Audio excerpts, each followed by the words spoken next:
Samantala, umaani po ng magkakaibang reaksyon ang nominasyon ni Pangulong Duterte para magawaran ng honorary doctorate ng University of the Philippines.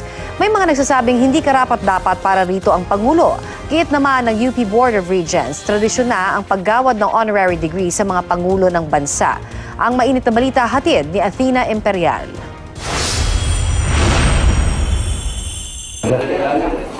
Nominado si Pangulong Rodrigo Duterte para tumanggap ng honorary doctorate sa Universidad ng Pilipinas. Kinumpirma ito sa GMA News Online ng mga miyembro ng UP Board of Regents, ang pinakamataas na policy-making body sa UP.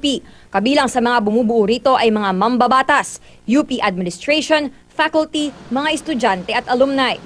Ayon kay Student Regent Raul Manuel, plano pa lang naman daw ito at hindi pa pinal. Sabi naman ni Regent Frederick Michael Farolan, customary at nakasanayan na sa UP ang paggawad ng honorary degree sa Presidente, Senate President at Chief Justice ng bansa. Ibig sabihin, posible rin daw gawaran ng honorary degree sina Senate President Coco Pimentel at SC Chief Justice Maria Lourdes Sereno. Kabilang sa mga dati nang ginawaran ng honorary degree ng UP ay ang mag-ina at dating Pangulong Cory at Noynoy Aquino, Fidel Ramos, Ferdinand Marcos at Diosdado Macapagal.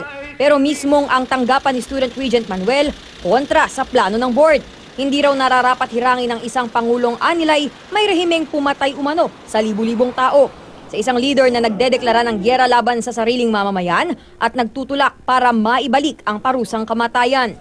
Dagdag pa nila, wala pang ipinakikitang excellence si Duterte bilang leader ng bansa.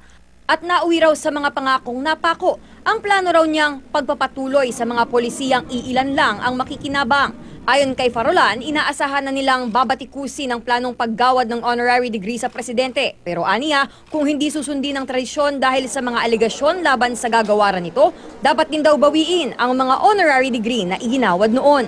Sa isang text message, sinabi ni Commission on Higher Education Chairperson Patricia Licuanan na chair din ng UPBOR na hindi pa tinatanggap ni Pangulong Duterte ang conferment. Athena Imperial, GMA News.